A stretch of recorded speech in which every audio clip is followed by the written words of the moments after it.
Master and Man, Leo Tolstoy. First, it happened in the 70s in winter, on the day after St. Nicholas's Day. There was a fete in the parish, and the innkeeper, Vasili Andreevich Brekhunov, a second guild merchant, being a church elder, had to go to church, and had also to entertain his relatives and friends at home. But when the last of them had gone, he at once began to prepare to drive over to see a neighbouring proprietor about a grove which he had been bargaining over for a long time. He was now in a hurry to start, lest buyers from the town might forestall him in making a profitable purchase. The youthful landowner was asking 10,000 rubles for the grove, simply because Vasili Andreevich was offering 7,000. 7,000 was, however, only a third of its real value. Vasili Andreevich might perhaps have got it down to his own price, for the woods were in his district, and he had a long-standing agreement with the other village dealers that no one should run up the price in another's district. But he had now learnt that some timber dealers from town meant to bid for the Goryachkin grove, and he resolved to go at once and get the matter settled. So as soon as the feast was over, he took 700 rubles from his strong box, added to them 2,300 rubles of church money he had in his keeping, so as to make up the sum to 3,000. Carefully counted the notes, and having put them into his pocketbook, made haste to start. Nikita, the only one of Vasili Andreevich's labourers who was not drunk that day, ran to harness the horse. Nikita, though an habitual drunkard, was not drunk that day, because since the last day before the fast, when he had drunk his coat and leather boots, he had sworn off drink and had kept his vow for 2 months, and was still keeping it despite the temptation of the vodka that had been drunk everywhere during the first 2 days of the feast. Nikita was a peasant of about 50 from a neighbouring village, not a manager, as the peasants said of him, meaning that he was not the thrifty head of a household, but lived most of his time away from home as a labourer. He was valued everywhere for his industry, dexterity, and strength at work, and still more for his kindly and pleasant temper. But he never settled down anywhere for long, because about twice a year, or even oftener, he had a drinking bout, and then besides spending all his clothes on drink, he became turbulent and quarrelsome. Vasili Andreevich himself had turned him away several times, but had afterwards taken him back again, valuing his honesty, his kindness to animals, and especially his cheapness. Vasili Andreevich did not pay Nikita the 80 rubles a year such a man was worth, but only about 40, which he gave him haphazard in small sums, and even that mostly not in cash, but in goods from his own shop and at high prices. Nikita's wife Martha, who had once been a handsome, vigorous woman, managed the homestead with the help of her son and 2 daughters, and did not urge Nikita to live at home. First, because she had been living for some time 20 years already with a cooper, a peasant from another village who lodged in their house. And secondly, because though she managed her husband as she pleased when he was sober, she feared him like fire when he was drunk. Once, when he had got drunk at home, Nikita, probably to make up for his submissiveness when sober, broke open her box, took out her best clothes, snatched up an axe, and chopped all her undergarments and dresses to bits. All the wages Nikita earned went to his wife, and he raised no objection to that. So now, 2 days before the holiday, Martha had been twice to see Vasili Andreevich, and had got from him wheat flour, tea, sugar, and a quart of vodka, the lot costing 3 rubles and also 5 rubles in cash, for which she thanked him as for a special favour, though he owed Nikita at least 20 rubles. "What agreement did we ever draw up with you?" said Vasili Andreevich to Nikita. "If you need anything, take it. You will work it off. I'm not like others to keep you waiting and making up accounts and reckoning fines. We deal straightforwardly. You serve me, and I don't neglect you." And when saying this, Vasili Andreevich was honestly convinced that he was Nikita's benefactor, and he knew how to put it so plausibly that all those who depended on him for their money, beginning with Nikita, confirmed him in the conviction that he was their benefactor and did not overreach them. "Yes, I understand, Vasili Andreevich. You know that I serve you, and take as much pains as I would for my own father. I understand very well," Nikita would reply. He was quite aware that Vasili Andreevich was cheating him, But at the same time, he felt that it was useless to try to clear up his accounts with him or explain his side of the matter, and that as long as he had nowhere to go, he must accept what he could get. Now, having heard his master's order to harness, he went as usual cheerfully and willingly to the shed, stepping briskly and easily on his rather turned-in feet, took down from a nail the heavy tasseled leather bridle, and jingling the rings of the bit, went to the closed stable where the horse he was to harness was standing by himself. "What, feeling lonely? Feeling lonely? Little silly," said Nikita, in answer to the low whinny with which he was greeted by the good-tempered, medium-sized bay stallion with a rather slanting crupper who stood alone in the shed. Now then, there's time enough. Let me water you first," he went on, speaking to the horse just as to someone who understood the words he was using, and having whisked the dusty, grooved back of the well-fed young stallion with the skirt of his coat, he put a bridle on his handsome head, straightened his ears and forelock, and having taken off his halter, led him out to water. Picking his way out of the dung-strewn stable, Mukorty frisked, and making play with his hind leg pretended that he meant to kick Nikita, who was running at a trot beside him to the pump. Now then, you rascal," Nikita called out, well knowing how carefully Mukorty threw out his hind leg just to touch his greasy sheepskin coat, but not to strike him, a trick Nikita much appreciated. After a drink of the cold water, the horse sighed, moving his strong, wet lips, from the hairs of which transparent drops fell into the trough. Then, standing still as if in thought, he suddenly gave a loud snort. "If you don't want any more, you needn't. But don't go asking for any later," said Nikita quite seriously, and fully explaining his conduct to Mukorty. Then he ran back to the shed, pulling the playful young horse who wanted to gambol all over the yard by the rein. There was no one else in the yard except a stranger, the cook's husband, who had come for the holiday. "Go and ask which sledge is to be harnessed, the wide one or the small one. There's a good fellow." The cook's husband went into the house, which stood on an iron foundation and was iron-roofed, and soon returned saying that the little one was to be harnessed. By that time, Nikita had put the collar and brass-studded belly-band on Mukorty, and carrying a light, painted shaft bow in one hand, was leading the horse with the other up to two sledges that stood in the shed. "All right, let it be the little one," he said, backing the intelligent horse, which all the time kept pretending to bite him, into the shafts, and with the aid of the cook's husband he proceeded to harness. When everything was nearly ready, and only the reins had to be adjusted, Nikita sent the other man to the shed for some straw, and to the barn for a drugget. "There, that's all right. Now, don't bristle up," said Nikita, pressing down into the sledge the freshly threshed oat straw the cook's husband had brought. "And now let's spread the sacking like this, and the drugget over it. There, like that it will be comfortable sitting," he went on, suiting the action to the words and tucking the drugget all round over the straw to make a seat. "Thank you, dear man. Things always go quicker with two working at it," he added.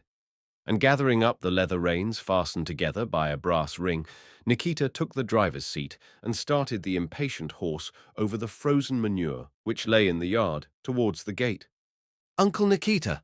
I say, uncle, uncle!" a high-pitched voice shouted, and a 7-year-old boy in a black sheepskin coat, new white felt boots, and a warm cap ran hurriedly out of the house into the yard. "Take me with you," he cried, fastening up his coat as he ran.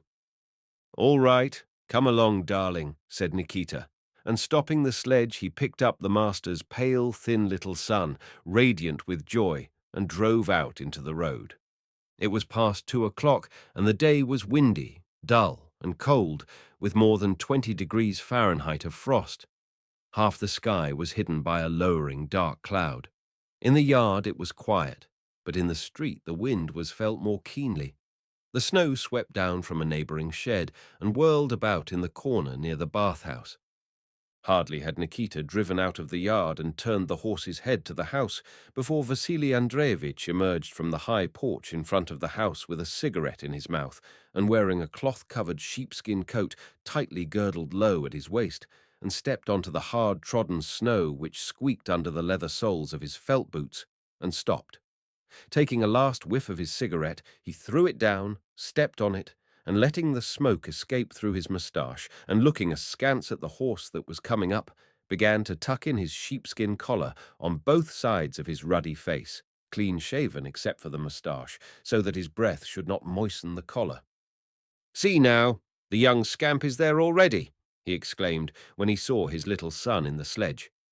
Vasili Andreevich was excited by the vodka he had drunk with his visitors, and so he was even more pleased than usual with everything that was his and all that he did. The sight of his son, whom he always thought of as his heir, now gave him great satisfaction. He looked at him, screwing up his eyes and showing his long teeth. His wife, pregnant, thin and pale, with her head and shoulders wrapped in a shawl so that nothing of her face could be seen but her eyes, stood behind him in the vestibule to see him off. "Now really, you ought to take Nikita with you," she said timidly, stepping out from the doorway. Vasili Andreevich did not answer. Her words evidently annoyed him, and he frowned angrily and spat. "You have money on you," she continued in the same plaintive voice. "What if the weather gets worse? Do take him, for goodness' sake." "Why? Don't I know the road that I must needs take a guide?" exclaimed Vasili Andreevich, uttering every word very distinctly and compressing his lips unnaturally, as he usually did when speaking to buyers and sellers. "Really you ought to take him. I beg you in God's name," his wife repeated, wrapping her shawl more closely round her head. "There, she sticks to it like a leech. Where am I to take him?"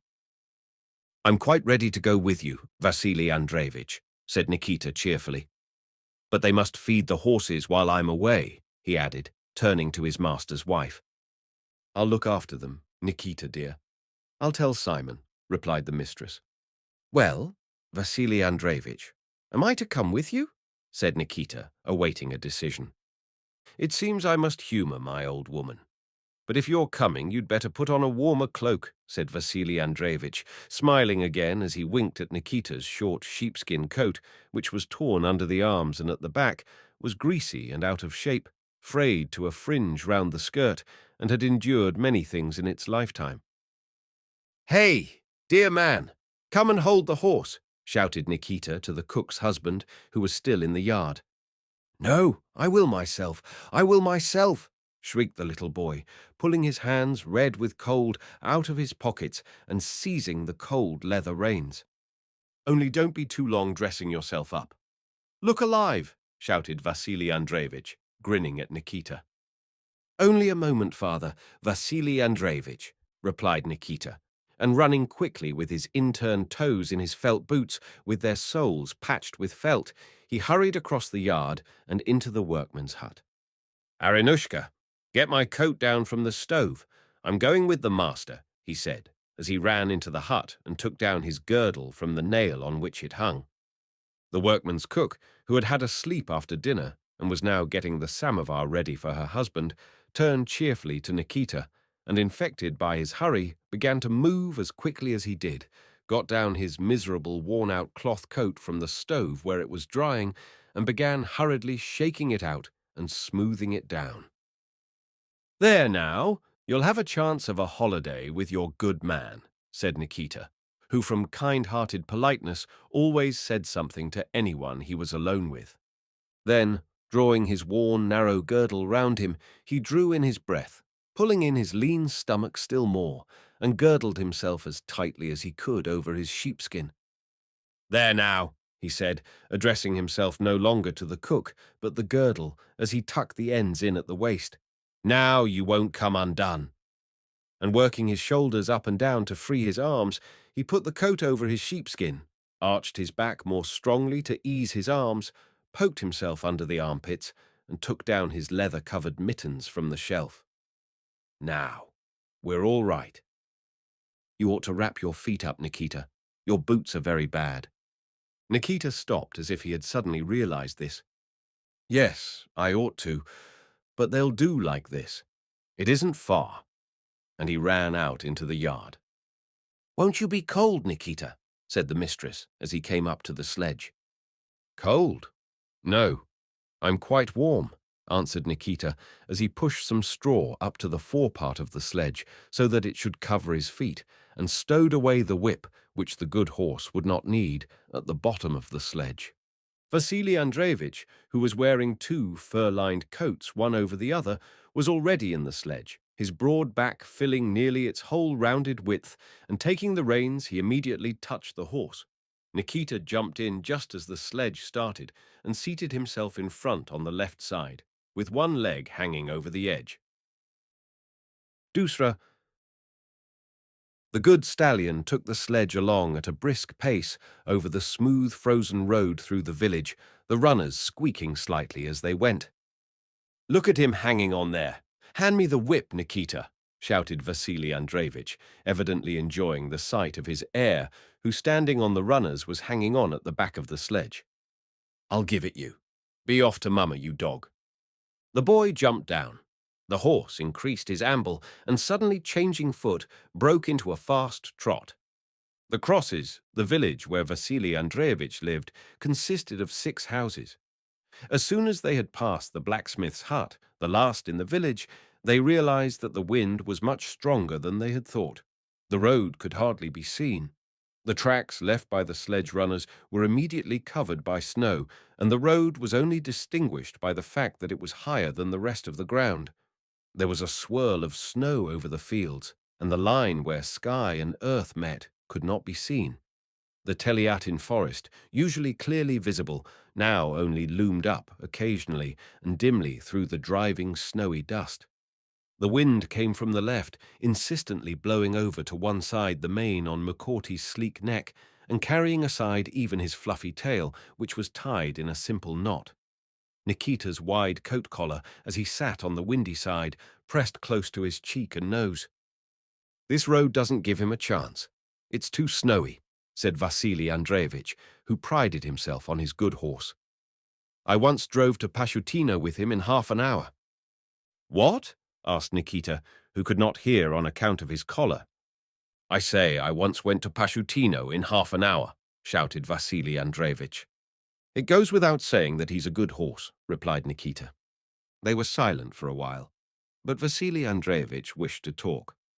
"Well, did you tell your wife not to give the cooper any vodka?" he began in the same loud tone, quite convinced that Nikita must feel flattered to be talking with so clever and important a person as himself, and he was so pleased with his jest that it did not enter his head that the remark might be unpleasant to Nikita. The wind again prevented Nikita's hearing his master's words. Vasili Andreevich repeated the jest about the cooper in his loud, clear voice. "That's their business, Vasili Andreevich. I don't pry into their affairs. As long as she doesn't ill-treat our boy, God be with them." "That's so," said Vasili Andreevich. "Well, and will you be buying a horse in spring?" he went on, changing the subject. "Yes, I can't avoid it," answered Nikita, turning down his collar and leaning back towards his master. The conversation now became interesting to him, and he did not wish to lose a word. "The lad's growing up.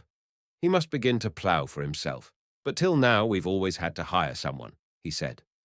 "Well, why not have the lean cruppered one? I won't charge much for it," shouted Vasili Andreevich, feeling animated, and consequently starting on his favorite occupation, that of horse dealing, which absorbed all his mental powers.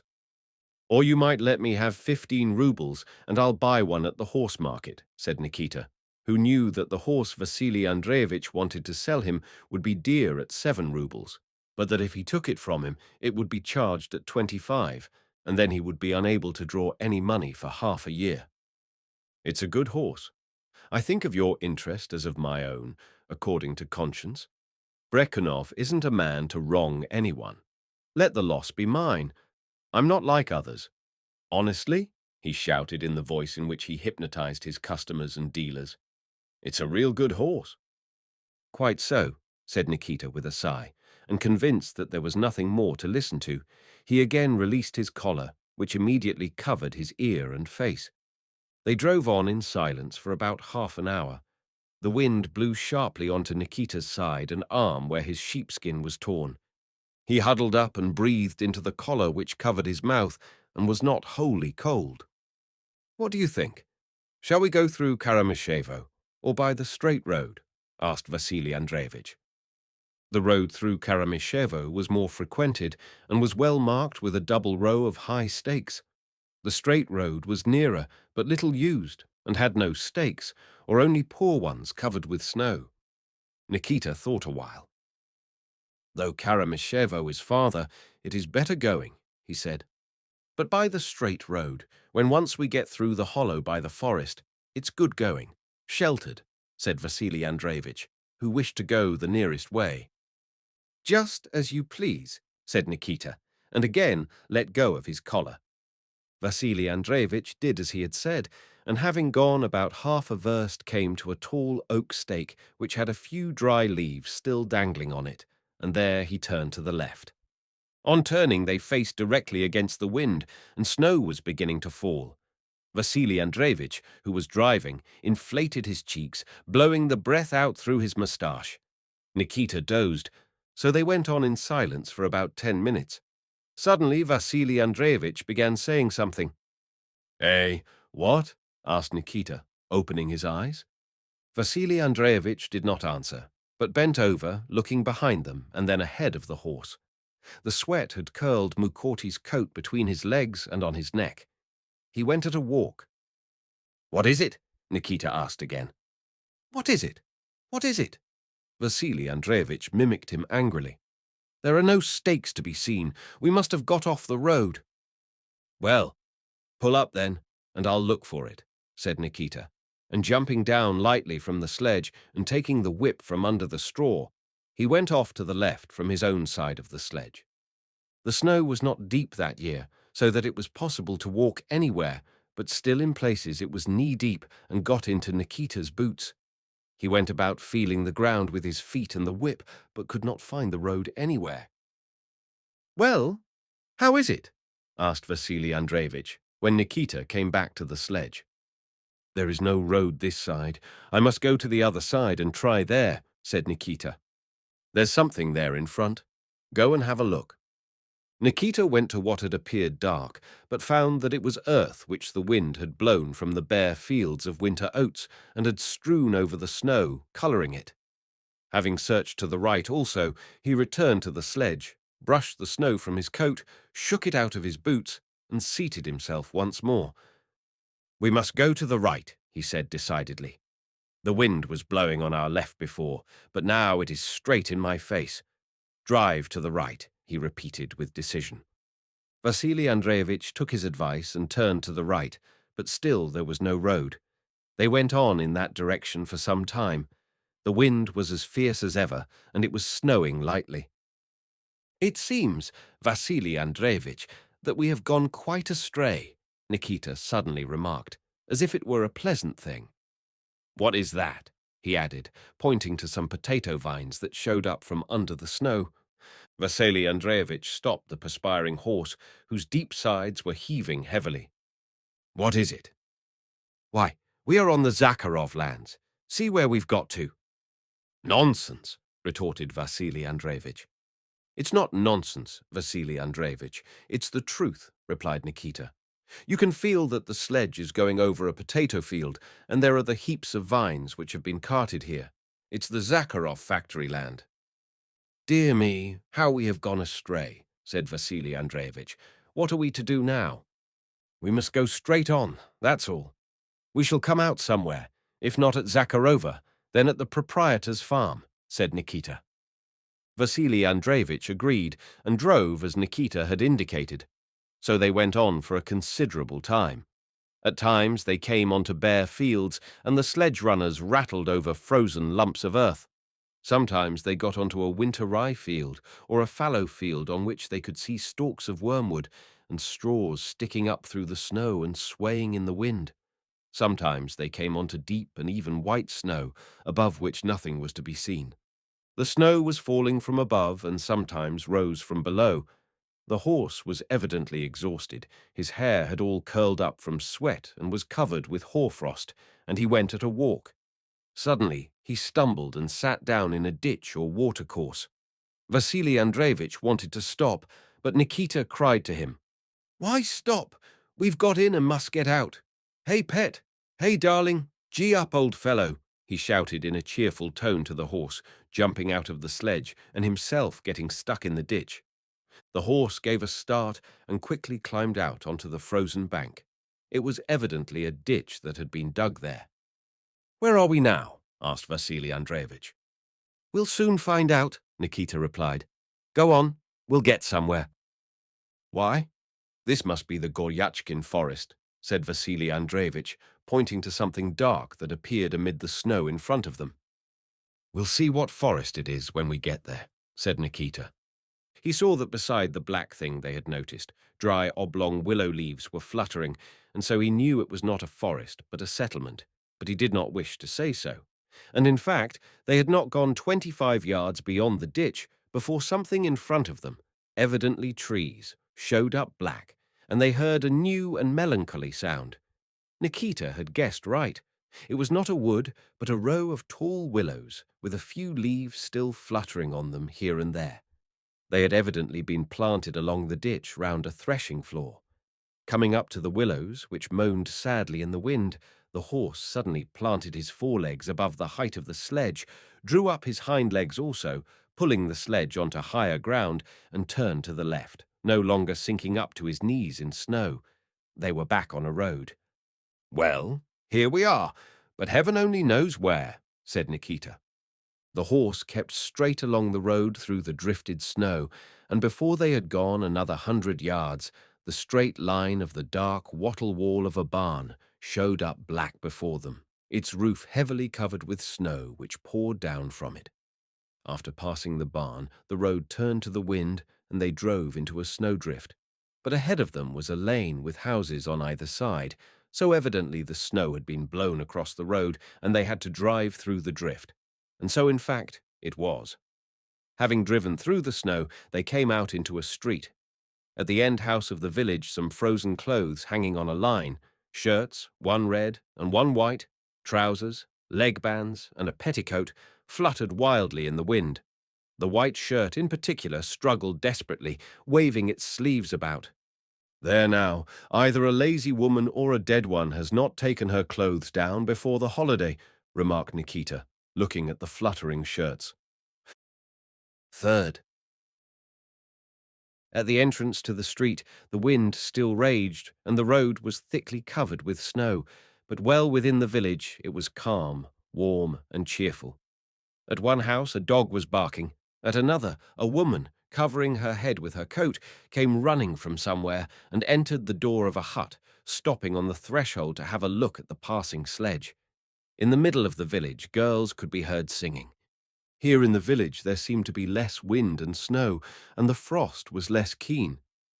"Why, this is Grishkino," said Vasili Andreevich. "So it is," responded Nikita. It really was Grishkino, which meant that they had gone too far to the left and had travelled some 6 miles, not quite in the direction they aimed at, but towards their destination for all that. From Grishkino to Goryachkin was about another 4 miles. In the middle of the village, they almost ran into a tall man walking down the middle of the street.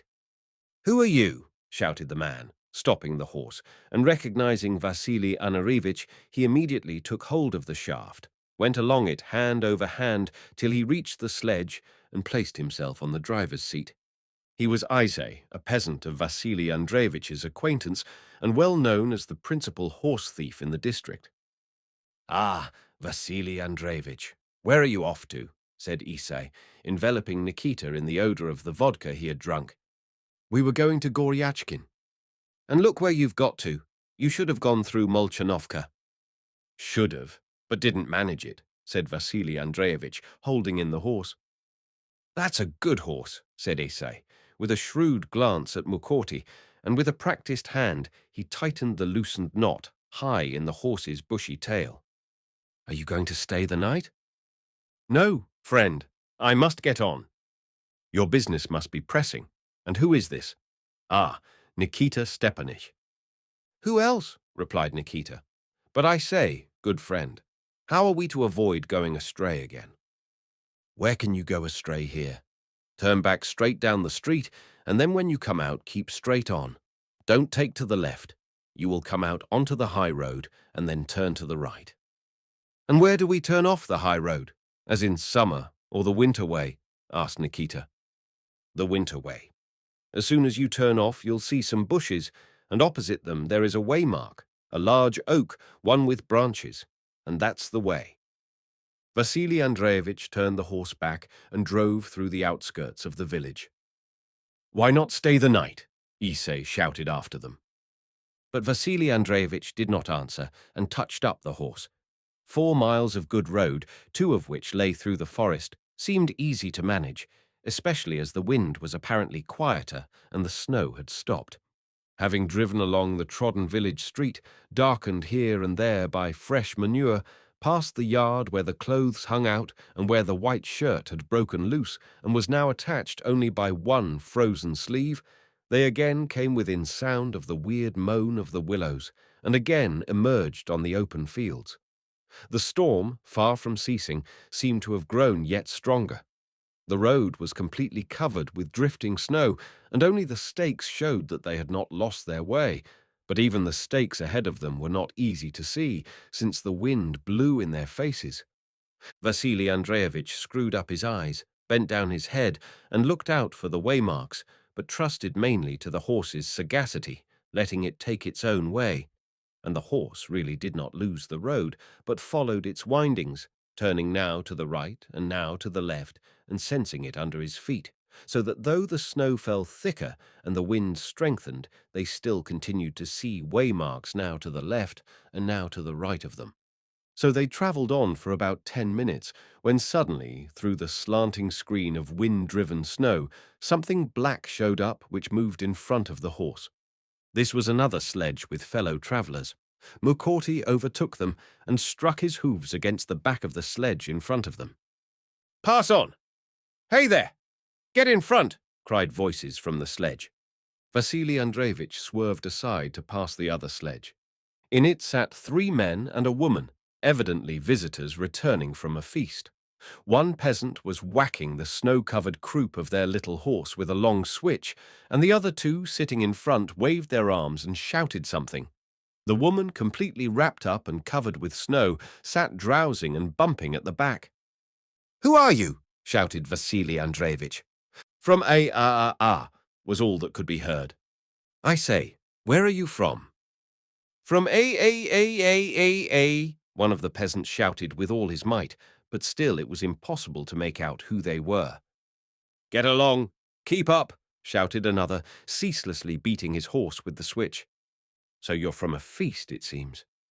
Go on! Faster, Simon! Get in front! Faster!" The wings of the sledges bumped against one another, almost got jammed but managed to separate, and the peasant's sledge began to fall behind. Their shaggy, big-bellied horse, all covered with snow, breathed heavily under the low shaft bow, and evidently using the last of its strength, vainly endeavoured to escape from the switch, hobbling with its short legs through the deep snow which it threw up under itself. Its muzzle, young-looking, with the nether lip drawn up like that of a fish, nostrils distended and ears pressed back from fear, kept up for a few seconds near Nikita's shoulder, and then began to fall behind. "Just see what liquor does," said Nikita. "They've tired that little horse to death. What pagans!" For a few minutes they heard the panting of the tired little horse and the drunken shouting of the peasants. Then the panting and the shouts died away, and around them nothing could be heard but the whistling of the wind in their ears, and now and then the squeak of their sledge runners over a windswept part of the road. This encounter cheered and enlivened Vasili Andreevich, and he drove on more boldly without examining the waymarks, urging on the horse and trusting to him. Nikita had nothing to do, and as usual in such circumstances, he drowsed, making up for much sleepless time. Suddenly the horse stopped, and Nikita nearly fell forward onto his nose. "You know we're off the track again," said Vasili Andreevich. "How's that?" "Why, there are no waymarks to be seen. We must have got off the road again." "Well, if we've lost the road, we must find it," said Nikita curtly, and getting out and stepping lightly on his pigeon-toed feet, he started once more going about on the snow. He walked about for a long time, now disappearing and now reappearing, and finally he came back. There is no road here. There may be farther on, he said, getting into the sledge. It was already growing dark. The snowstorm had not increased, but had also not subsided. If we could only hear those peasants, said Vasili Andreevich. Well, they haven't caught us up. We must have gone far astray. Or maybe they have lost their way too. Where are we to go then? Asked Vasili Andreevich. Why, we must let the horse take its own way, said Nikita. He will take us right. Let me have the reins. Vasili Andreevich gave him the reins, the more willingly because his hands were beginning to feel frozen in his thick gloves. Nikita took the reins, but only held them, trying not to shake them and rejoicing at his favourite's sagacity. And indeed, the clever horse, turning first one ear and then the other, now to one side and then to the other, began to wheel round. The one thing he can't do is to talk, Nikita kept saying. See what he is doing. Go on, you know best. That's it, that's it. The wind was now blowing from behind, and it felt warmer. Yes, he's clever, Nikita continued, admiring the horse. A Kyrgyz horse is strong but stupid, but this one, just see what he's doing with his ears. He doesn't need any telegraph. He can scent a mile off. Before another half-hour had passed, they saw something dark ahead of them, a wood or a village, and stakes again appeared to the right. They had evidently come out onto the road. Why, that's Grishkino again, Nikita suddenly exclaimed. And indeed, there on their left was that same barn with the snow flying from it, and farther on the same line with the frozen washing, shirts and trousers, which still fluttered desperately in the wind. Again they drove into the street, and again it grew quiet, warm and cheerful, and again they could see the manure-stained street and hear voices and songs and the barking of a dog. It was already so dark that there were lights in some of the windows. Halfway through the village, Vasili Andreevich turned the horse towards a large, double-fronted brick house and stopped at the porch. Nikita went to the lighted, snow-covered window, in the rays of which flying snowflakes glittered, and knocked at it with his whip. "Who is there?" a voice replied to his knock. "From Kresty, the Brekhunovs, dear fellow," answered Nikita. "Just come out for a minute." Someone moved from the window, and a minute or two later there was the sound of the passage door as it came unstuck. Then the latch of the outside door clicked, and a tall, white-bearded peasant with a sheepskin coat thrown over his white holiday shirt pushed his way out, holding the door firmly against the wind, followed by a lad in a red shirt and high leather boots. "Is that you, Andreevich?" asked the old man. "Yes, friend, we've gone astray," said Vasili Andreevich. "We wanted to get to Goryachkin, but found ourselves here. We went a second time, but lost our way again." "Just see how you have gone astray," said the old man. "Petrushka, go and open the gate," he added, turning to the lad in the red shirt. "All right," said the lad in a cheerful voice, and ran back into the passage. "But we're not staying the night," said Vasili Andreevich. "Where will you go in the night? You'd better stay." "I'd be glad to, but I must go on. It's business, and it can't be helped." "Well, warm yourself at least. The samovar is just ready." "Warm myself? Yes, I'll do that," said Vasili Andreevich. "It won't get darker. The moon will rise and it will be lighter. Let's go in and warm ourselves, Nikita." "Well, why not? Let us warm ourselves," replied Nikita, who was stiff with cold and anxious to warm his frozen limbs. Vasili Andreevich went into the room with the old man, and Nikita drove through the gate opened for him by Petrushka, by whose advice he backed the horse under the penthouse. The ground was covered with manure, and the tall bough over the horse's head caught against the beam. The hens and the cock had already settled to roost there, and clucked peevishly, clinging to the beam with their claws. The disturbed sheep shied and rushed aside, trampling the frozen manure with their hooves. The dog yelped desperately with fright and anger, and then burst out barking like a puppy at the stranger. Nikita talked to them all, excused himself to the fowls, and assured them that he would not disturb them again, rebuked the sheep for being frightened without knowing why, and kept soothing the dog while he tied up the horse. "Now that will be all right," he said. knocking the snow off his clothes.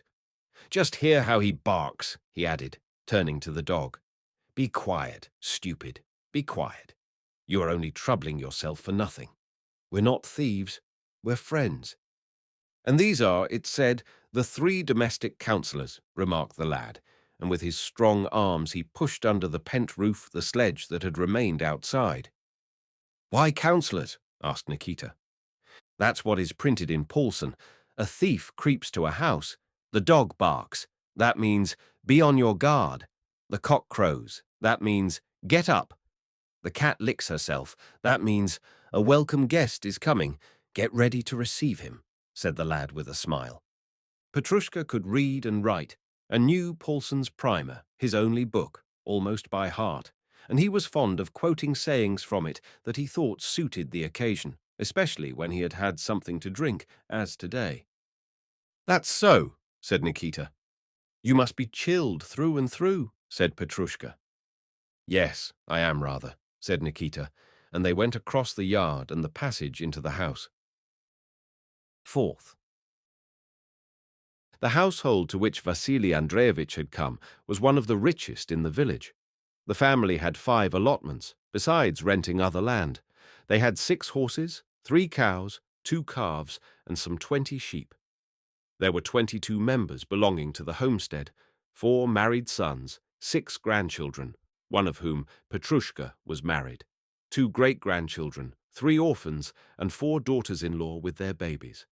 It was one of the few homesteads that remained still undivided, but even here the dull internal work of disintegration, which would inevitably lead to separation, had already begun, starting as usual among the women. 2 sons were living in Moscow as water carriers, and 1 was in the army. At home now were the old man and his wife, their second son who managed the homestead, the eldest who had come from Moscow for the holiday, and all the women and children. Besides these members of the family, there was a visitor, a neighbor who was godfather to one of the children. Over the table in the room hung a lamp with a shade, which brightly lit up the tea things, a bottle of vodka, and some refreshments, besides illuminating the brick walls, which in the far corner were hung with icons on both sides of which were pictures. At the head of the table sat Vasili Andreevich in a black sheepskin coat, sucking his frozen moustache and observing the room and the people around him with his prominent hawk-like eyes. With him sat the old, bald, white-bearded master of the house in a white homespun shirt, and next him the son home from Moscow for the holiday, a man with a sturdy back and powerful shoulders and clad in a thin print shirt, then the second son, also broad-shouldered, who acted as head of the house, and then a lean, red-haired peasant, the neighbor. Having had a drink of vodka and something to eat, they were about to take tea, and the samovar standing on the floor beside the brick oven was already humming. The children could be seen in the top bunks and on the top of the oven. A woman sat on a lower bunk with a cradle beside her. The old housewife, her face covered with wrinkles which wrinkled even her lips, was waiting on Vasili Andreevich. As Nikita entered the house, she was offering her guest a small tumbler of thick glass, which she had just filled with vodka. "Don't refuse, Vasili Andreevich. You mustn't. Wish us a merry feast. Drink it, dear," she said. The sight and smell of vodka, especially now when he was chilled through and tired out, much disturbed Nikita's mind. He frowned, and having shaken the snow off his cap and coat, stopped in front of the icons as if not seeing anyone, crossed himself 3 times, and bowed to the icons. Then, turning to the old master of the house and bowing first to him, then to all those at table, then to the women who stood by the oven, and muttering, "A merry holiday," he began taking off his outer things without looking at the table. "Why, you're all covered with hoarfrost, old fellow," said the eldest brother, looking at Nikita's snow-covered face, eyes, and beard. Nikita took off his coat, shook it again, hung it up beside the oven, and came up to the table. He too was offered vodka. He went through a moment of painful hesitation and nearly took up the glass and emptied the clear, fragrant liquid down his throat, but he glanced at Vasili Andreevich, remembered his oath and the boots that he had sold for drink, recalled the cooper, remembered his son for whom he had promised to buy a horse by spring, sighed and declined it. I don't drink. Thank you kindly, he said, frowning, and sat down on a bench near the second window. How's that? Asked the eldest brother. I just don't drink, replied Nikita, without lifting his eyes but looking askance at his scanty beard and moustache and getting the icicles out of them. It's not good for him, said Vasili Andreevich, munching a cracknel after emptying his glass. Well then, have some tea, said the kindly old hostess. You must be chilled through, good soul. Why are you women dawdling so with the samovar? It is ready, said one of the young women, and after flicking with her apron the top of the samovar, which was now boiling over, she carried it with an effort to the table, raised it, and set it down with a thud. Meanwhile, Vasili Andreevich was telling how he had lost his way, how they had come back twice to this same village, and how they had gone astray and had met some drunken peasants. Their hosts were surprised, explained where and why they had missed their way, said who the tipsy people they had met were, and told them how they ought to go. A little child could find the way to Molchanovka from here. All you have to do is to take the right turning from the high road. There's a bush you can see just there, but you didn't even get that far, said the neighbor. You'd better stay the night. The women will make up beds for you, said the old woman persuasively. You could go on in the morning, and it would be pleasanter, said the old man, confirming what his wife had said. I can't, friend. Business, said Vasili Andreevich. Lose an hour, and you can't catch it up in a year, he added, remembering the grove and the dealers who might snatch that deal from him. We shall get there, shan't we? He said, turning to Nikita. Nikita did not answer for some time, apparently still intent on thawing out his beard and moustache. If only we don't go astray again, he replied gloomily. He was gloomy because he passionately longed for some vodka, and the only thing that could assuage that longing was tea, and he had not yet been offered any. But we have only to reach the turning, and then we shan't go wrong. The road will be through the forest the whole way, said Vasili Andreevich. It's just as you please, Vasili Andreevich. If we're to go, let us go, said Nikita, taking the glass of tea he was offered. We'll drink our tea and be off. Nikita said nothing, but only shook his head, and carefully pouring some tea into his saucer, began warming his hands, the fingers of which were always swollen with hard work over the steam. Then, biting off a tiny bit of sugar, he bowed to his hosts, said, Your health, and drew in the steaming liquid. If somebody would see us as far as the turning, said Vasili Andreevich. Well, we can do that, said the eldest son. Petrushka will harness and go that far with you. Well then, put in the horse, lad, and I shall be thankful to you for it. Oh, what for, dear man? Said the kindly old woman. We are heartily glad to do it. Petrushka, go and put in the mare, said the eldest brother. All right, replied Petrushka with a smile, and promptly snatching his cap down from a nail, he ran away to harness. While the horse was being harnessed, the talk returned to the point at which it had stopped when Vasili Andreevich drove up to the window.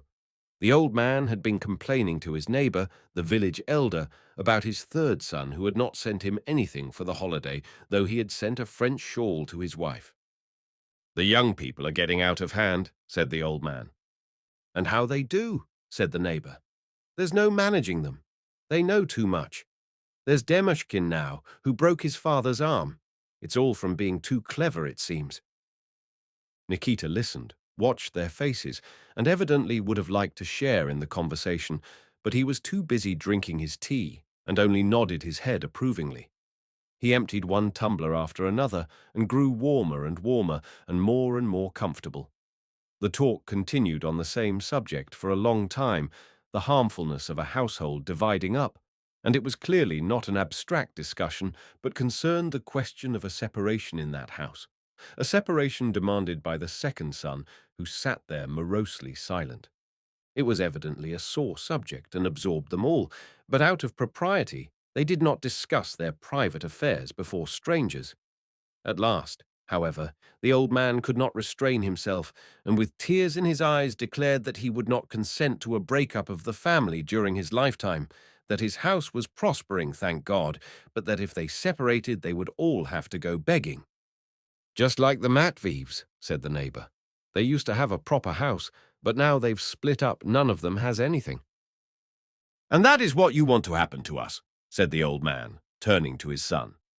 The son made no reply, and there was an awkward pause.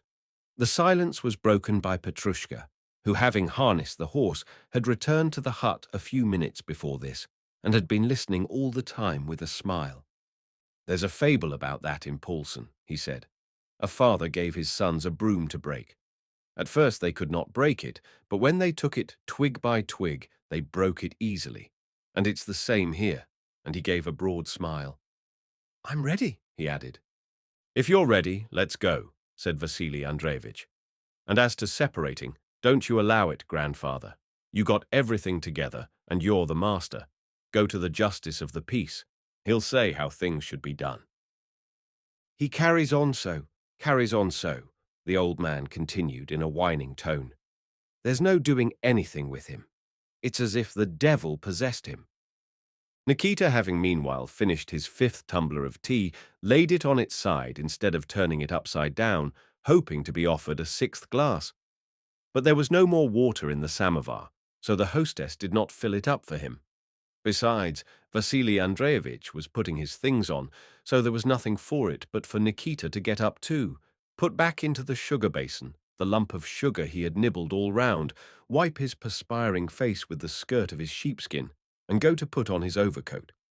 Having put it on, he sighed deeply, thanked his hosts, said goodbye, and went out of the warm, bright room into the cold, dark passage, through which the wind was howling, and where snow was blowing through the cracks of the shaking door, and from there into the yard. Petrushka stood in his sheepskin in the middle of the yard by his horse, repeating some lines from Paulson's primer. He said with a smile, "Storms with mist the sky conceal, snowy circles wheeling wild. Now like savage beast 'twill howl, and now 'tis wailing like a child." Nikita nodded approvingly as he arranged the reins. The old man, seeing Vasili Andreevich off, brought a lantern into the passage to show him a light, but it was blown out at once, and even in the yard it was evident that the snowstorm had become more violent. "Well, this is weather," thought Vasili Andreevich. "Perhaps we may not get there after all. But there is nothing to be done. Business. Besides, we have got ready. Our host's horse has been harnessed, and we'll get there with God's help." Their aged host also thought they ought not to go, but he had already tried to persuade them to stay and had not been listened to. "It's no use asking them again. Maybe my age makes me timid. They'll get there all right, and at least we shall get to bed in good time and without any fuss," he thought. Petrushka did not think of danger. He knew the road and the whole district so well, and the lines about snowy circles wheeling wild described what was happening outside so aptly that it cheered him up. Nikita did not wish to go at all, but he had been accustomed not to have his own way and to serve others for so long that there was no one to hinder the departing travellers.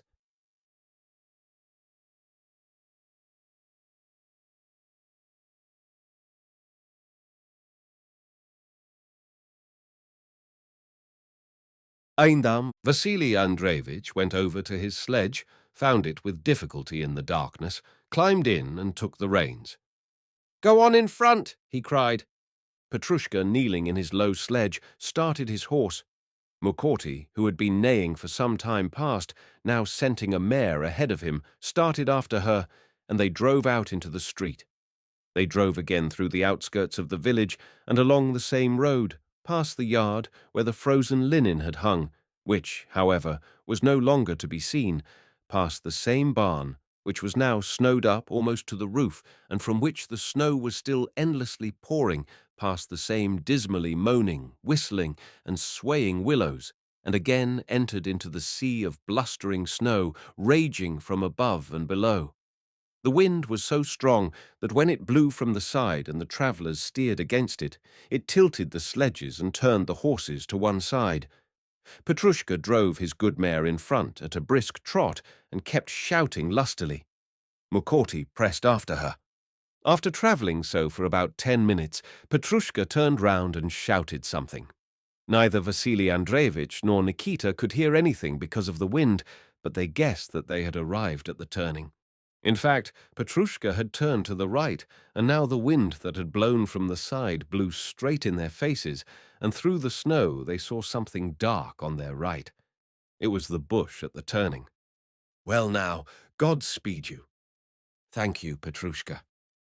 "Storms with mist the sky conceal," shouted Petrushka as he disappeared. "There's a poet for you," muttered Vasili Andreevich, pulling at the reins. "Yes, a fine lad, a true peasant," said Nikita. They drove on. Nikita, wrapping his coat closely about him and pressing his head down so close to his shoulders that his short beard covered his throat, sat silently, trying not to lose the warmth he had obtained while drinking tea in the house. Before him he saw the straight lines of the shafts which constantly deceived him into thinking they were on a well-travelled road, and the horses swaying crupper with his knotted tail blown to one side, and farther ahead the high shaft bow and the swaying head and neck of the horse with its waving mane. Now and then he caught sight of a way sign, so that he knew they were still on a road, and that there was nothing for him to be concerned about. Vasili Andreevich drove on, leaving it to the horse to keep to the road, but Mukorty, though he had had a breathing space in the village, ran reluctantly and seemed now and then to get off the road, so that Vasili Andreevich had repeatedly to correct him. "Here's a stake to the right, and another, and here's a third," Vasili Andreevich counted. "And here in front is the forest," thought he, as he looked at something dark in front of him. But what had seemed to him a forest was only a bush. They passed the bush and drove on for another 100 yards, but there was no fourth waymark nor any forest. "We must reach the forest soon," thought Vasili Andreevich, and animated by the vodka and the tea, he did not stop but shook the reins, and the good, obedient horse responded, now ambling, now slowly trotting in the direction in which he was sent, though he knew that he was not going the right way. 10 minutes went by, but there was still no forest. "There now, we must be astray again," said Vasili Andreevich, pulling up.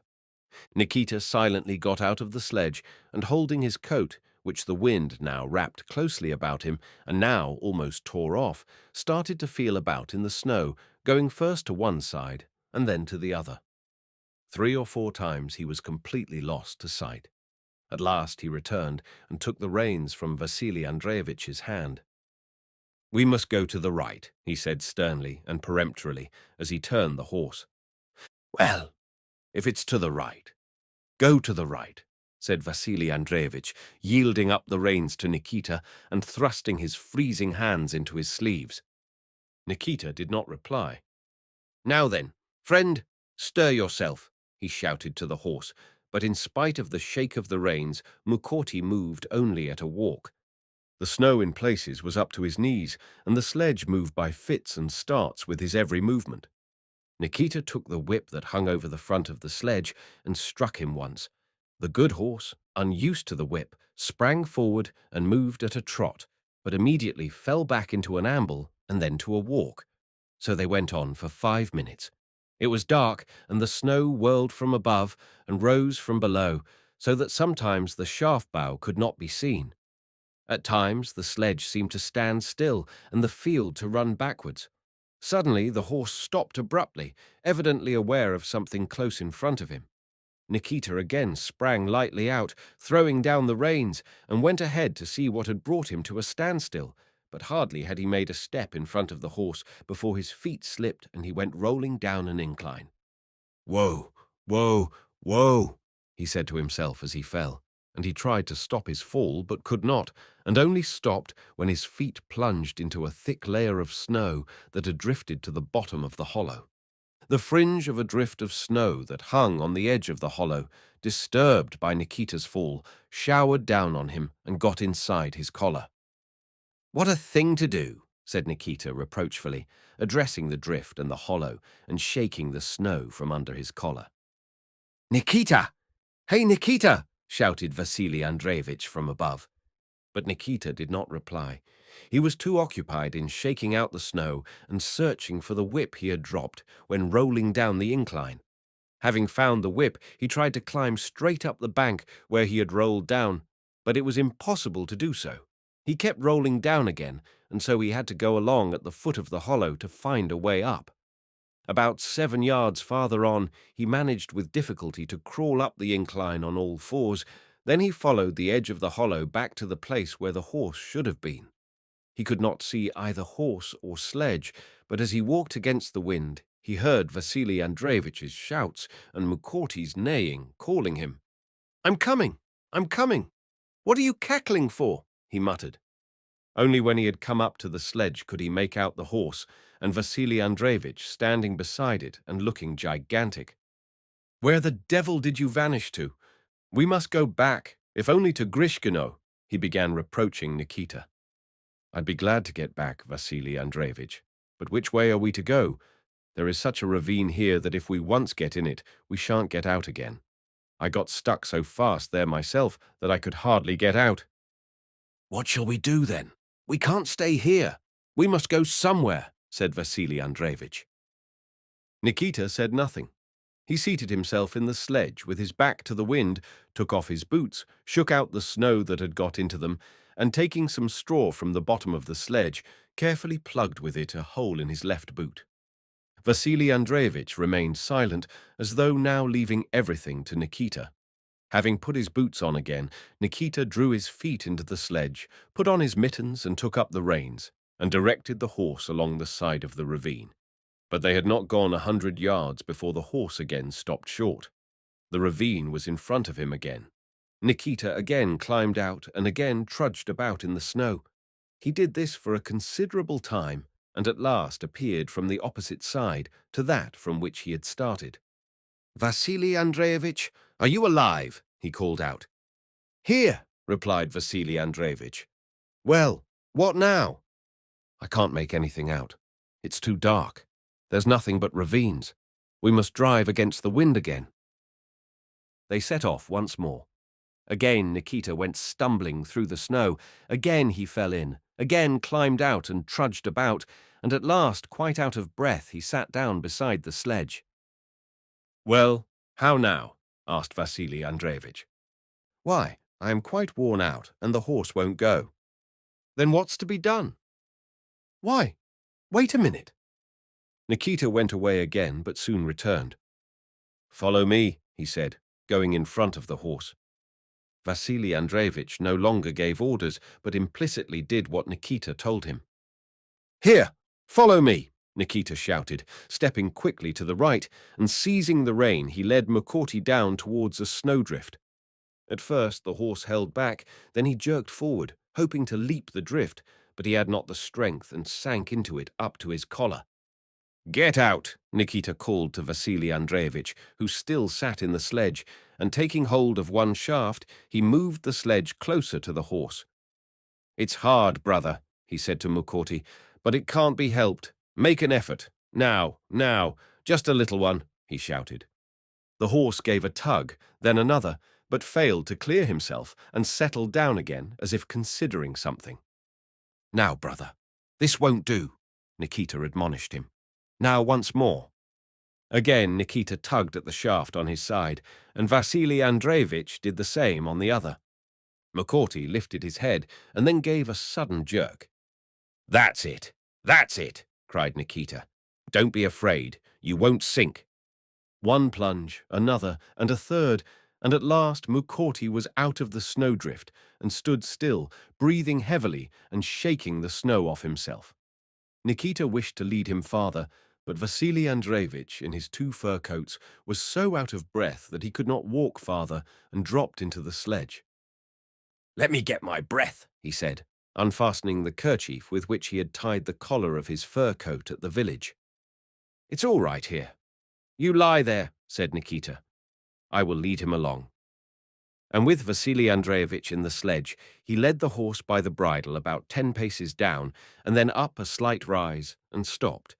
The place where Nikita had stopped was not completely in the hollow, where the snow sweeping down from the hillocks might have buried them altogether, but still it was partly sheltered from the wind by the side of the ravine. There were moments when the wind seemed to abate a little, but that did not last long, and as if to make up for that respite, the storm swept down with tenfold vigor and tore and whirled the more fiercely. Such a gust struck them at the moment when Vasili Andreevich, having recovered his breath, got out of the sledge and went up to Nikita to consult him as to what they should do.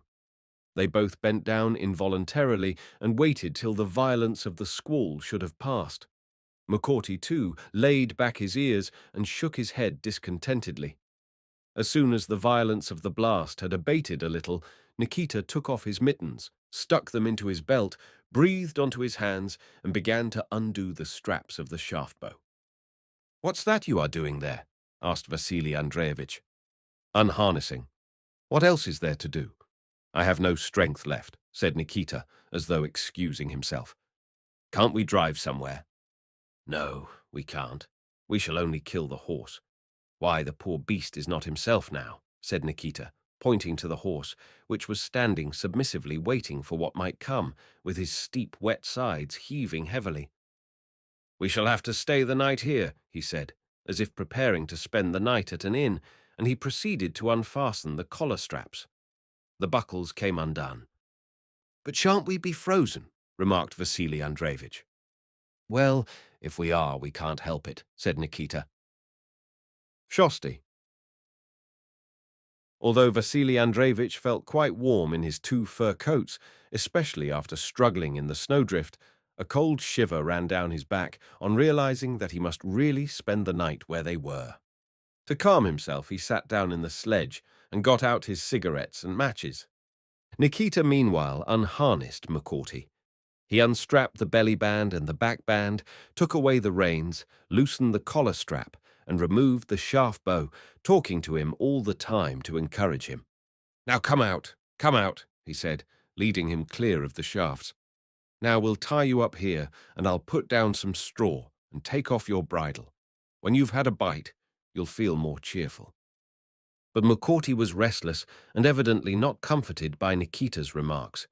He stepped now on one foot and now on another, and pressed close against the sledge, turning his back to the wind and rubbing his head on Nikita's sleeve.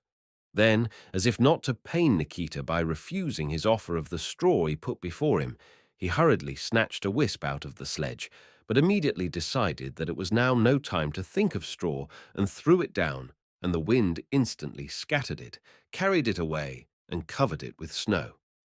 "Now we will set up a signal," said Nikita, and turning the front of the sledge to the wind, he tied the shafts together with a strap and set them up on end in front of the sledge. "There now, when the snow covers us up, good folk will see the shafts and dig us out," he said, slapping his mittens together and putting them on. "That's what the old folk taught us." Vasili Andreevich, meanwhile, had unfastened his coat, and holding its skirts up for shelter, struck one sulphur match after another on the steel box. But his hands trembled, and one match after another either did not kindle or was blown out by the wind just as he was lifting it to the cigarette. At last a match did burn up, and its flame lit up for a moment the fur of his coat, his hand with the gold ring on the bent forefinger, and the snow-sprinkled oat straw that stuck out from under the drugget. The cigarette lighted, he eagerly took a whiff or two, inhaled the smoke, let it out through his moustache, and would have inhaled again. But the wind tore off the burning tobacco and whirled it away as it had done the straw.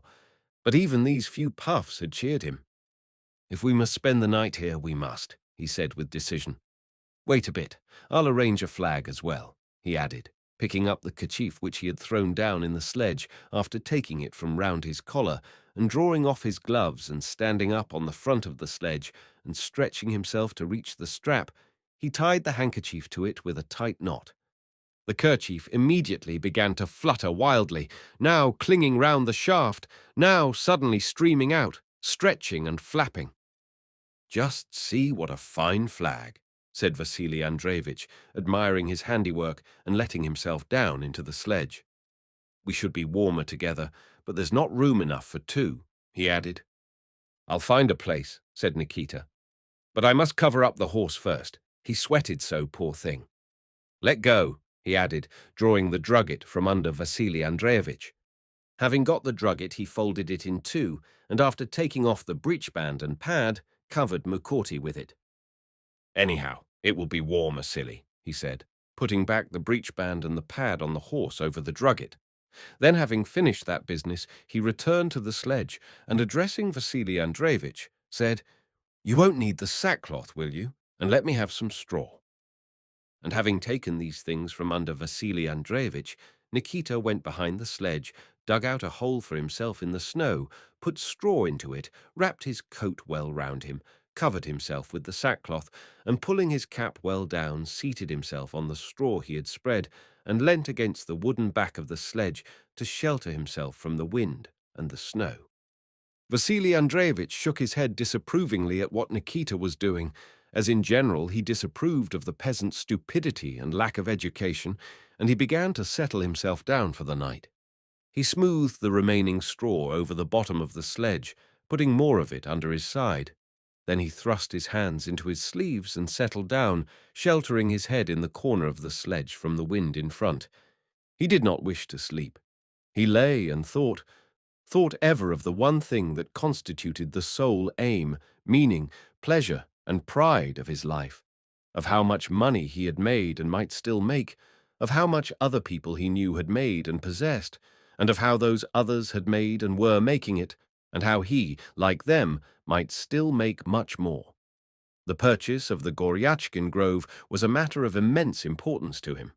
By that one deal, he hoped to make perhaps 10,000 rubles. He began mentally to reckon the value of the wood he had inspected in autumn, and on 5 acres of which he had counted all the trees. The oaks will go for sledge runners. The undergrowth will take care of itself, and there'll still be some 30 sazhins of firewood left on each desyatin, said he to himself. That means there will be at least 225 rubles worth left on each desyatin. 56 desyatins means 56 hundreds, and 56 hundreds, and 56 tens, and another 56 tens, and then 56 fives. He saw that it came out to more than 12,000 rubles, but could not reckon it up exactly without a counting frame. But I won't give 10,000 anyhow. I'll give about 8,000 with a deduction on account of the glades. I'll grease the surveyor's palm, give him 100 rubles, or 150, and he'll reckon that there are some 5 desyatins of glade to be deducted, and he'll let it go for 8,000. 3,000 cash down. That'll move him, no fear, he thought, and he pressed his pocketbook with his forearm. God only knows how we missed the turning. The forest ought to be there, and a watchman's hut, and dogs barking, but the damned things don't bark when they're wanted. He turned his collar down from his ear and listened, but as before only the whistling of the wind could be heard, the flapping and fluttering of the kerchief tied to the shafts, and the pelting of the snow against the woodwork of the sledge. He again covered up his ear. If I had known, I would have stayed the night. Well, no matter. We'll get there tomorrow. It's only one day lost, and the others won't travel in such weather. Then he remembered that on the 9th he had to receive payment from the butcher for his oxen. He meant to come himself, but he won't find me, and my wife won't know how to receive the money. She doesn't know the right way of doing things, he thought, recalling how at their party the day before she had not known how to treat the police officer who was their guest. Of course she's only a woman. Where could she have seen anything? In my father's time, what was our house like? Just a rich peasant's house, just an oat mill and an inn. That was the whole property.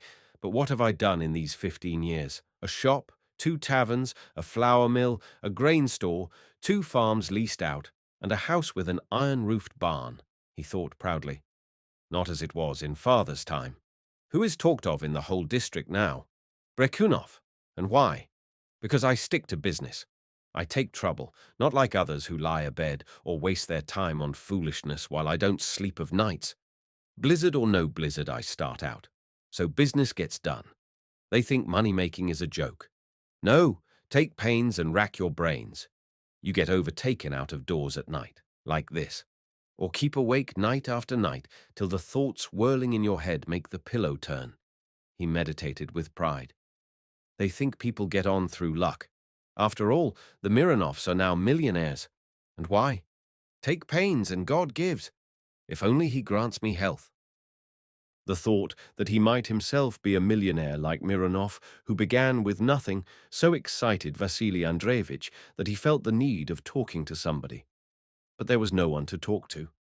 If only he could have reached Goryachkin, he would have talked to the landlord and shown him a thing or two. Just see how it blows.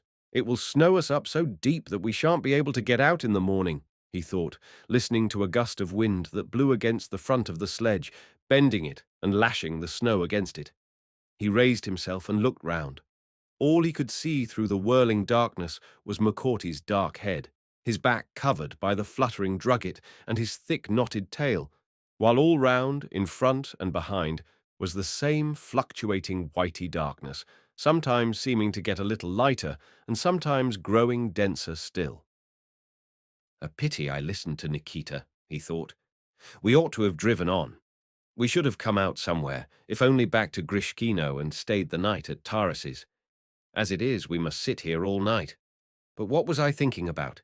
Yes, that God gives to those who take trouble, but not to loafers, lie-abeds, or fools. I must have a smoke. He sat down again, got out his cigarette case, and stretched himself flat on his stomach, screening the matches with the skirt of his coat. But the wind found its way in and put out match after match. At last he got one to burn and lit a cigarette. He was very glad that he had managed to do what he wanted, and though the wind smoked more of the cigarette than he did, he still got 2 or 3 puffs and felt more cheerful. He again leant back, wrapped himself up, started reflecting and remembering, and suddenly and quite unexpectedly lost consciousness and fell asleep. Suddenly, something seemed to give him a push and awoke him. Whether it was McCourty who had pulled some straw from under him, or whether something within him had startled him, at all events, it woke him, and his heart began to beat faster and faster, so that the sledge seemed to tremble under him. He opened his eyes. Everything around him was just as before. It looks lighter, he thought. I expect it won't be long before dawn. But he at once remembered that it was lighter, because the moon had risen. He sat up and looked first at the horse. McCourty still stood with his back to the wind, shivering all over.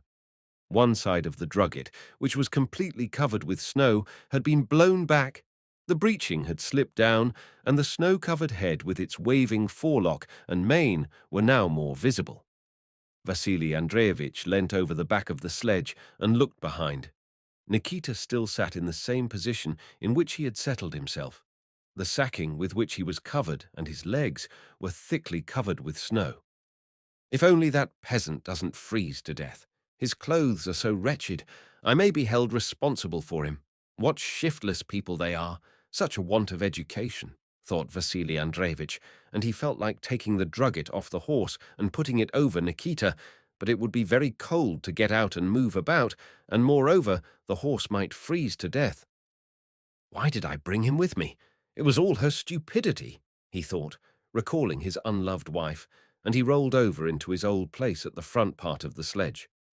My uncle once spent a whole night like this, he reflected, and was all right. But another case came at once to his mind. But when they dug Sebastian out, he was dead, stiff like a frozen carcass. If I'd only stopped the night in Grishkino, all this would not have happened. And wrapping his coat carefully round him so that none of the warmth of the fur should be wasted, but should warm him all over, neck, knees, and feet, he shut his eyes and tried to sleep again. But try as he would, he could not get drowsy. On the contrary, he felt wide awake and animated. Again he began counting his gains and the debts due to him. Again he began bragging to himself and feeling pleased with himself and his position, but all this was continually disturbed by a stealthily approaching fear and by the unpleasant regret that he had not remained in Grishkino. How different it would be to be lying warm on a bench. He turned over several times in his attempts to get into a more comfortable position, more sheltered from the wind. He wrapped up his legs closer, shut his eyes, and lay still. But either his legs in their strong felt boots began to ache from being bent in one position, or the wind blew in somewhere, and after lying still for a short time, he again began to recall the disturbing fact that he might now have been lying quietly in the warm hut at Grishkino. He again sat up, turned about, muffled himself up, and settled down once more. Once he fancied that he heard a distant cock crow. He felt glad, turned down his coat collar, and listened with strained attention, But in spite of all his efforts, nothing could be heard but the wind whistling between the shafts, the flapping of the kerchief, and the snow pelting against the frame of the sledge. Nikita sat, just as he had done all the time, not moving and not even answering Vasili Andreevich, who had addressed him a couple of times. "He doesn't care a bit. He's probably asleep," thought Vasili Andreevich with vexation, looking behind the sledge at Nikita, who was covered with a thick layer of snow. Vasili Andreevich got up and lay down again some 20 times. It seemed to him that the night would never end. It must be getting near morning, he thought, getting up and looking around. Let's have a look at my watch. It will be cold to unbutton, but if I only know that it's getting near morning, I shall at any rate feel more cheerful. We could begin harnessing. In the depth of his heart, Vasili Andreevich knew that it could not yet be near morning, but he was growing more and more afraid, and wished both to get to know and yet to deceive himself. He carefully undid the fastening of his sheepskin, pushed in his hand, and felt about for a long time before he got to his waistcoat. With great difficulty, he managed to draw out his silver watch with its enamelled flower design, and tried to make out the time. He could not see anything without a light. Again he went down on his knees and elbows, as he had done when he lighted a cigarette, got out his matches, and proceeded to strike one. This time he went to work more carefully, and feeling with his fingers for a match with the largest head and the greatest amount of phosphorus, lit it at the first try. Bringing the face of the watch under the light, he could hardly believe his eyes. It was only 10 minutes past 12. Almost the whole night was still before him. "Oh, how long the night is," he thought, feeling a cold shudder run down his back, and having fastened his fur coats again and wrapped himself up, he snuggled into a corner of the sledge, intending to wait patiently. Suddenly, above the monotonous roar of the wind, he clearly distinguished another new and living sound. It steadily strengthened, and having become quite clear, diminished just as gradually. Beyond all doubt it was a wolf, and he was so near that the movement of his jaws as he changed his cry was brought down the wind. Vasili Andreevich turned back the collar of his coat and listened attentively. Murkoty too strained to listen, moving his ears, and when the wolf had ceased its howling, he shifted from foot to foot and gave a warning snort. After this, Vasili Andreevich could not fall asleep again or even calm himself. The more he tried to think of his accounts, his business, his reputation, his worth and his wealth, the more and more was he mastered by fear and regrets that he had not stayed the night at Grishkino, dominated and mingled in all his thoughts. Devil take the forest! Things were all right without it, thank God. Ah, if we had only put up for the night, he said to himself. They say it's drunkards that freeze, he thought, and I have had some drink. And observing his sensations, he noticed that he was beginning to shiver, without knowing whether it was from cold or from fear. He tried to wrap himself up and lie down as before, but could no longer do so. He could not stay in one position. He wanted to get up, to do something to master the gathering fear that was rising in him, and against which he felt himself powerless. He again got out his cigarettes and matches, but only 3 matches were left, and they were bad ones. The phosphorus rubbed off them all without lighting. "The devil take you! Damned thing! Curse you!" he muttered, not knowing whom or what he was cursing, and he flung away the crushed cigarette. He was about to throw away the matchbox too, but checked the movement of his hand and put the box in his pocket instead. He was seized with such unrest that he could no longer remain in one spot. He climbed out of the sledge, and standing with his back to the wind, began to shift his belt again, fastening it lower down in the waist and tightening it. What's the use of lying and waiting for death? Better mount the horse and get away. The thought suddenly occurred to him. The horse will move when he has someone on his back. As for him, he thought of Nikita. It's all the same to him whether he lives or dies. What is his life worth? He won't grudge his life, but I have something to live for, thank God. He untied the horse, threw the reins over his neck and tried to mount, but his coats and boots were so heavy that he failed. Then he clambered up in the sledge and tried to mount from there, but the sledge tilted under his weight, and he failed again. At last he drew Murkoty nearer to the sledge, cautiously balanced on one side of it, and managed to lie on his stomach across the horse's back. After lying like that for a while, he shifted forward once and again, threw a leg over, and finally seated himself, supporting his feet on the loose breeching straps. The shaking of the sledge awoke Nikita. He raised himself, and it seemed to Vasili Andreevich that he said something. "Listen to such fools as you. Am I to die like this for nothing?" exclaimed Vasili Andreevich. And tucking the loose skirts of his fur coat in under his knees, he turned the horse and rode away from the sledge in the direction in which he thought the forest and the forester's hut must be. 7th. From the time he had covered himself with the sackcloth and seated himself behind the sledge, Nikita had not stirred. Like all those who live in touch with nature and have known want, he was patient and could wait for hours, even days, without growing restless or irritable. He heard his master call him, but did not answer because he did not want to move or talk, though he still felt some warmth from the tea he had drunk and from his energetic struggle when clambering about in the snowdrift. He knew that this warmth would not last long, and that he had no strength left to warm himself again by moving about, for he felt as tired as a horse when it stops and refuses to go further in spite of the whip, and its master sees that it must be fed before it can work again. The foot in the boot with a hole in it had already grown numb, and he could no longer feel his big toe. Besides that, his whole body began to feel colder and colder. The thought that he might, and very probably would, die that night occurred to him, but did not seem particularly unpleasant or dreadful. It did not seem particularly unpleasant because his whole life had been not a continual holiday, but on the contrary an unceasing round of toil, of which he was beginning to feel weary.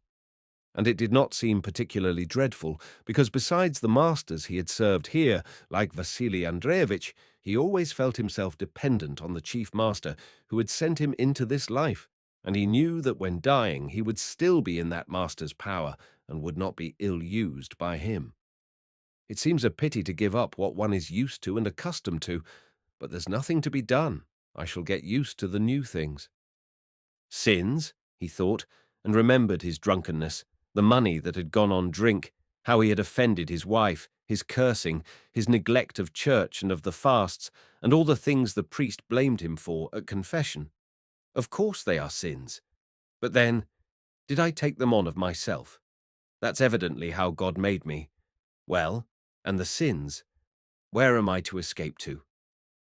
So at first he thought of what might happen to him that night, and then did not return to such thoughts, but gave himself up to whatever recollections came into his head of themselves. Now he thought of Martha's arrival, of the drunkenness among the workers, and his own renunciation of drink, then of their present journey, and of Taras's house, and the talk about the breaking up of the family, then of his own lad, and of McCourty now sheltered under the drugget, and then of his master who made the sledge creak as he tossed about in it. I expect you're sorry yourself that you started out, dear man, he thought. It would seem hard to leave a life such as his. It's not like the likes of us. Then all these recollections began to grow confused and got mixed in his head, and he fell asleep. But when Vasili Andreevich, getting on the horse, jerked the sledge, against the back of which Nikita was leaning, and it shifted away and hit him in the back with one of its runners, he awoke and had to change his position, whether he liked it or not. Straightening his legs with difficulty and shaking the snow off them, he got up, and an agonizing cold immediately penetrated his whole body. On making out what was happening, he called to Vasili Andreevich to leave him the drugget which the horse no longer needed, so that he might wrap himself in it. But Vasili Andreevich did not stop, but disappeared amid the powdery snow. Left alone, Nikita considered for a moment what he should do. He felt that he had not the strength to go off in search of a house. It was no longer possible to sit down in his old place. It was by now all filled with snow. He felt that he could not get warmer in the sledge either, for there was nothing to cover himself with, and his coat and sheepskin no longer warmed him at all. He felt as cold as though he had nothing on but a shirt. He became frightened. "Lord, Heavenly Father," he muttered, and was comforted by the consciousness that he was not alone, but that there was one who heard him and would not abandon him. He gave a deep sigh, and keeping the sackcloth over his head, he got inside the sledge and lay down in the place where his master had been. But he could not get warm in the sledge either. At first he shivered all over, then the shivering ceased, and little by little he began to lose consciousness. He did not know whether he was dying or falling asleep, but felt equally prepared for the one as for the other. Yetam. Meanwhile, Vasili Andreevich, with his feet and the ends of the reins, urged the horse on in the direction in which, for some reason, he expected the forest and forester's hut to be. The snow covered his eyes, and the wind seemed intent on stopping him, but bending forward and constantly lapping his coat over and pushing it between himself and the cold harness pad, which prevented him from sitting properly, he kept urging the horse on. McCourty ambled on obediently, though with difficulty, in the direction in which he was driven. Vasili Andreevich rode for about 5 minutes straight ahead, as he thought, seeing nothing but the horse's head and the white waist, and hearing only the whistle of the wind about the horse's ears and his coat collar. Suddenly, a dark patch showed up in front of him. His heart beat with joy, and he rode towards the object, already seeing in imagination the walls of village houses. But the dark patch was not stationary, it kept moving. And it was not a village, but some tall stalks of wormwood sticking up through the snow on the boundary between two fields, and desperately tossing about under the pressure of the wind, which beat it all to one side and whistled through it.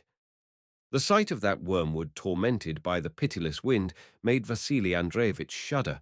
He knew not why, and he hurriedly began urging the horse on, not noticing that when riding up to the wormwood he had quite changed his direction and was now heading the opposite way, though still imagining that he was riding towards where the hut should be.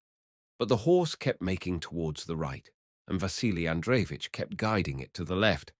Again something dark appeared in front of him. Again he rejoiced, convinced that now it was certainly a village.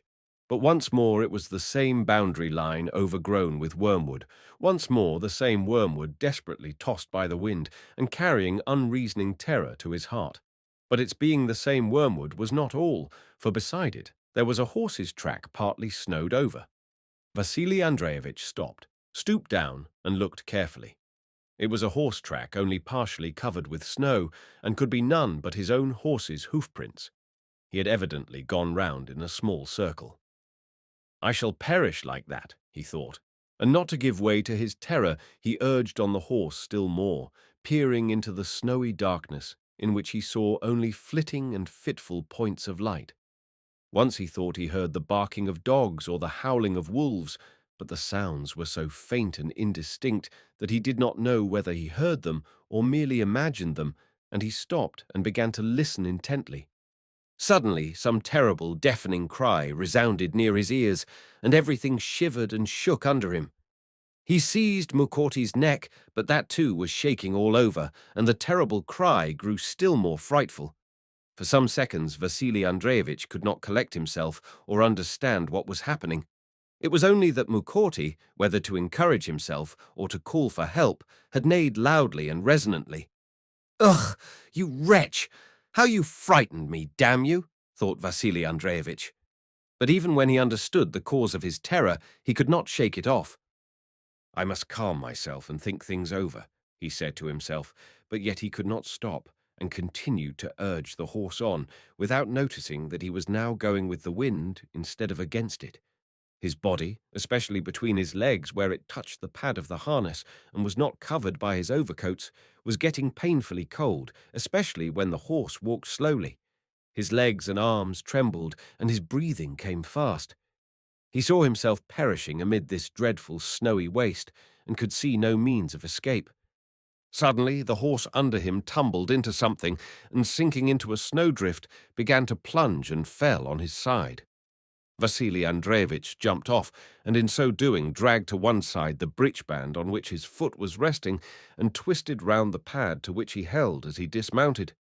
As soon as he had jumped off, the horse struggled to his feet, plunged forward, gave one leap and another, neighed again, and dragging the drugget and the breechband after him, disappeared, leaving Vasili Andreevich alone on the snowdrift. The latter pressed on after the horse, but the snow lay so deep and his coats were so heavy that sinking above his knees at each step, he stopped breathless after taking not more than 20 steps. The copse, the oxen, the leasehold, the shop, the tavern, the house with the iron-roofed barn, and my heir, thought he. How can I leave all that? What does this mean? It cannot be. These thoughts flashed through his mind. Then he thought of the wormwood tossed by the wind, which he had twice ridden past, and he was seized with such terror that he did not believe in the reality of what was happening to him. Can this be a dream? He thought, and tried to wake up, but could not. It was real snow that lashed his face and covered him and chilled his right hand from which he had lost the glove, and this was a real desert in which he was now left alone like that wormwood, awaiting an inevitable, speedy, and meaningless death. Queen of Heaven, Holy Father Nicholas, teacher of temperance, he thought, recalling the service of the day before, and the holy icon with its black face and gilt frame, and the tapers which he sold to be set before that icon, and which were almost immediately brought back to him, scarcely burnt at all, and which he put away in the store chest. He began to pray to that same Nicholas the wonder-worker to save him, promising him a thanksgiving service and some candles. But he clearly and indubitably realized that the icon, its frame, the candles, the priest, and the thanksgiving service, though very important and necessary in church, could do nothing for him here, and that there was and could be no connection between those candles and services and his present disastrous plight. I must not despair, he thought. I must follow the horse's track before it is snowed under. He will lead me out, or I may even catch him. Only I must not hurry, or I shall stick fast and be more lost than ever. But in spite of his resolution to go quietly, he rushed forward and even ran, continually falling, getting up and falling again. The horse's track was already hardly visible in places where the snow did not lie deep. I am lost, thought Vasili Andreevich. I shall lose the track and not catch the horse. But at that moment he saw something black. It was Mukorty, and not only Mukorty, but the sledge with the shafts and the kerchief. Mukorty, with the sacking and the breech band twisted round to one side, was standing not in his former place, but nearer to the shafts, shaking his head, which the reins he was stepping on drew downwards. It turned out that Vasili Andreevich had sunk in the same ravine Nikita had previously fallen into, and that Mukorty had been bringing him back to the sledge, and he had got off his back no more than 50 paces from where the sledge was. Devyati. Having stumbled back to the sledge, Vasili Andreevich caught hold of it, and for a long time stood motionless, trying to calm himself and recover his breath. Nikita was not in his former place, but something, already covered with snow, was lying in the sledge, and Vasili Andreevich concluded that this was Nikita. His terror had now quite left him, and if he felt any fear, it was lest the dreadful terror should return that he had experienced when on the horse, and especially when he was left alone in the snowdrift. At any cost, he had to avoid that terror, and to keep it away he must do something, occupy himself with something. And the first thing he did was to turn his back to the wind and open his fur coat. Then, as soon as he recovered his breath a little, he shook the snow out of his boots and out of his left-hand glove. The right-hand glove was hopelessly lost, and by this time probably lying somewhere under a dozen inches of snow. Then, as was his custom, when going out of his shop to buy grain from the peasants, he pulled his girdle low down and tightened it and prepared for action. The first thing that occurred to him was to free Mukorty's leg from the rein. Having done that and tethered him to the iron cramp at the front of the sledge where he had been before, he was going round the horse's quarters to put the breech band and pads straight and cover him with the cloth, but at that moment he noticed that something was moving in the sledge, and Nikita's head rose up out of the snow that covered it. Nikita, who was half frozen, rose with great difficulty and sat up, moving his hand before his nose in a strange manner, just as if he were driving away flies. He waved his hand and said something, and seemed to Vasili Andreevich to be calling him. Vasili Andreevich left the cloth unadjusted and went up to the sledge. "What is it?" he asked. "What are you saying?" "I'm Ing, that's what, said Nikita brokenly and with difficulty. Give what is owing to me to my lad or to my wife, no matter. Why, are you really frozen? Asked Vasili Andreevich. I feel it's my death. Forgive me for Christ's sake, said Nikita in a tearful voice, continuing to wave his hand before his face as if driving away flies. Vasili Andreevich stood silent and motionless for half a minute. Then suddenly, with the same resolution with which he used to strike hands when making a good purchase, he took a step back and, turning up his sleeves, began raking the snow off Nikita and out of the sledge. Having done this, he hurriedly undid his girdle, opened out his fur coat, and having pushed Nikita down, lay down on top of him, covering him not only with his fur coat, but with the whole of his body, which glowed with warmth. After pushing the skirts of his coat between Nikita and the sides of the sledge, and holding down its hem with his knees, Vasili Andreevich lay like that face down, with his head pressed against the front of the sledge. Here he no longer heard the horse's movements or the whistling of the wind, but only Nikita's breathing. At first, and for a long time, Nikita lay motionless. Then he sighed deeply and moved. There, and you say you are dying. Lie still and get warm. That's our way, began Vasili Andreevich. But to his great surprise, he could say no more, for tears came to his eyes, and his lower jaw began to quiver rapidly. He stopped speaking and only gulped down the risings in his throat. Seems I was badly frightened and have gone quite weak, he thought. But this weakness was not only unpleasant, but gave him a peculiar joy such as he had never felt before.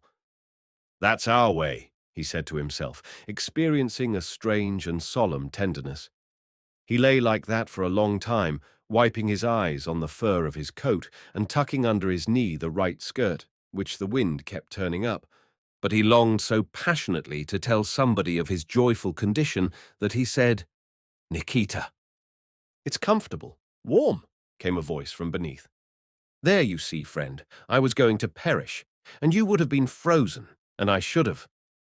But again his jaws began to quiver, and his eyes to fill with tears, and he could say no more.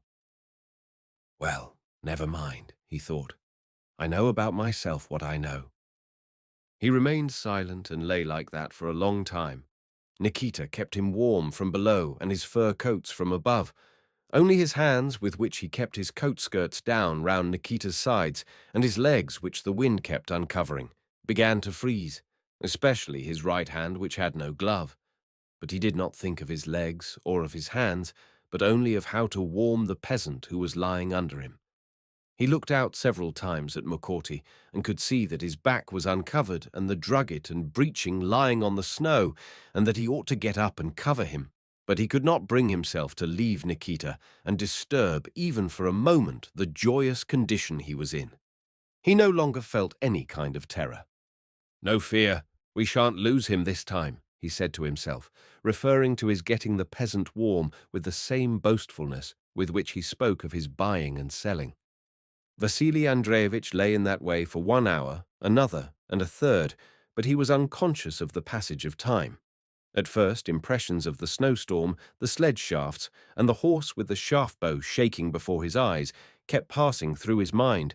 Then he remembered Nikita lying under him, then recollections of the festival, his wife, the police officer, and the box of candles began to mingle with these. Then again, Nikita, this time lying under that box. Then the peasants, customers, and traders, and the white walls of his house with its iron roof, with Nikita lying underneath, presented themselves to his imagination. Afterwards, all these impressions blended into one nothingness. As the colors of the rainbow unite into one white light, so all these different impressions mingled into one, and he fell asleep. For a long time he slept without dreaming, but just before dawn the visions recommenced. It seemed to him that he was standing by the box of tapers and that Tikhon's wife was asking for a 5-kopeck taper for the church fete. He wished to take one out and give it to her, but his hands would not lift, being held tight in his pockets. He wanted to walk round the box, but his feet would not move, and his new clean galoshes had grown to the stone floor, and he could neither lift them nor get his feet out of the galoshes. Then the taper box was no longer a box, but a bed, and suddenly Vasili Andreevich saw himself lying in his bed at home. He was lying in his bed and could not get up.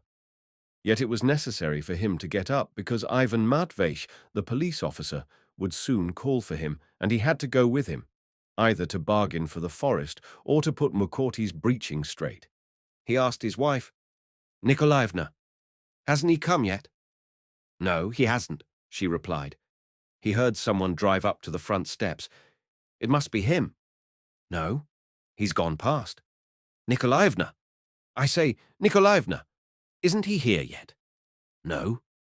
He was still lying on his bed and could not get up, but was always waiting. And this waiting was uncanny and yet joyful. Then suddenly his joy was completed. He whom he was expecting came. Not Ivan Matveyevich, the police officer, but someone else. Yet it was he whom he had been waiting for. He came and called him, and it was he who had called him and told him to lie down on Nikita. And Vasili Andreevich was glad that that one had come for him. "I'm coming," he cried joyfully, and that cry awoke him, but woke him up not at all the same person he had been when he fell asleep. He tried to get up, but could not, tried to move his arm and could not, to move his leg and also could not, to turn his head and could not. He was surprised but not at all disturbed by this. He understood that this was death and was not at all disturbed by that either. He remembered that Nikita was lying under him and that he had got warm and was alive, and it seemed to him that he was Nikita, and Nikita was he, and that his life was not in himself but in Nikita. He strained his ears and heard Nikita breathing and even slightly snoring. "Nikita is alive, so I, too, am alive," he said to himself triumphantly. And he remembered his money, his shop, his house, the buying and selling, and Mironov's millions, and it was hard for him to understand why that man, called Vasily Brekunov, had troubled himself with all those things with which he had been troubled. Well, it was because he did not know what the real thing was, he thought, concerning that Vasily Brekunov. He did not know, but now I know, and know for sure. Now I know. And again he heard the voice of the one who had called him before. "I'm coming, coming," he responded gladly, and his whole being was filled with joyful emotion. He felt himself free, and that nothing could hold him back any longer. After that, Vasili Andreevich neither saw, heard, nor felt anything more in this world. All around the snow still eddied. The same whirlwinds of snow circled about, covering the dead Vasili Andreevich's fur coat, the shivering Mukorty, the sledge, now scarcely to be seen, and Nikita lying at the bottom of it, kept warm beneath his dead master. Patavde. Nikita awoke before daybreak. He was aroused by the cold that had begun to creep down his back. He had dreamt that he was coming from the mill with a load of his master's flour, and when crossing the stream had missed the bridge and let the cart get stuck. And he saw that he had crawled under the cart and was trying to lift it by arching his back. But strange to say, the cart did not move. It stuck to his back, and he could neither lift it nor get out from under it. It was crushing the whole of his loins. And how cold it felt. Evidently, he must crawl out. "Have done!" he exclaimed to whoever was pressing the cart down on him. "Take out the sacks." But the cart pressed down colder and colder, and then he heard a strange knocking, awoke completely, and remembered everything. The cold cart was his dead and frozen master lying upon him, and the knock was produced by Mukorty, who had twice struck the sledge with his hoof. "Andreevich! Hey, Andreevich!" Nikita called cautiously, beginning to realize the truth and straightening his back. But Vasili Andreevich did not answer, and his stomach and legs were stiff and cold and heavy like iron weights. He must have died. May the kingdom of heaven be his, thought Nikita. He turned his head, dug with his hand through the snow about him, and opened his eyes. It was daylight. The wind was whistling as before between the shafts, and the snow was falling in the same way, except that it was no longer driving against the frame of the sledge, but silently covered both sledge and horse deeper and deeper, and neither the horse's movements nor his breathing were any longer to be heard. He must have frozen too, thought Nikita of Mukorty, and indeed those hoof knocks against the sledge, which had awakened Nikita, were the last efforts the already numbed Mukorty had made to keep on his feet before dying. "O Lord God, it seems thou art calling me too," said Nikita.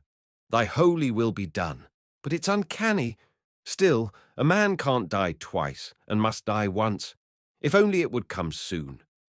And he again drew in his head, closed his eyes, and became unconscious, fully convinced that now he was certainly and finally dying. It was not till noon that day that peasants dug Vasili Andreevich and Nikita out of the snow with their shovels, not more than 70 yards from the road and less than half a mile from the village. The snow had hidden the sledge, but the shafts and the kerchief tied to them were still visible. Mukorty, buried up to his belly in snow, with the breeching and drugget hanging down, stood all white, his dead head pressed against his frozen throat. Icicles hung from his nostrils. His eyes were covered with hoarfrost as though filled with tears, and he had grown so thin in that one night that he was nothing but skin and bone. Vasili Andreevich was stiff as a frozen carcass, and when they rolled him off, Nikita, his legs remained apart, and his arms stretched out as they had been. His bulging hawk eyes were frozen, and his open mouth under his clipped moustache was full of snow. But Nikita, though chilled through, was still alive. When he had been brought to, he felt sure that he was already dead, and that what was taking place with him was no longer happening in this world, but in the next.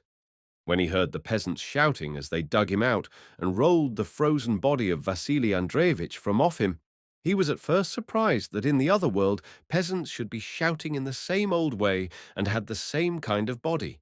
And then when he realized that he was still in this world, he was sorry rather than glad, especially when he found that the toes on both his feet were frozen. Nikita lay in hospital for 2 months. They cut off 3 of his toes, but the others recovered so that he was still able to work and went on living for another 20 years, first as a farm laborer, then, in his old age, as a watchman. He died at home as he had wished, only this year, under the icons with a lighted taper in his hands. Before he died, he asked his wife's forgiveness and forgave her for the Cooper. He also took leave of his son and grandchildren, and died sincerely glad that he was relieving his son and daughter-in-law of the burden of having to feed him, and that he was now really passing from this life of which he was weary into that other life, which every year and every hour grew clearer and more desirable to him. Whether he is better or worse off there where he awoke after his death, whether he was disappointed or found there what he expected, we shall all soon learn.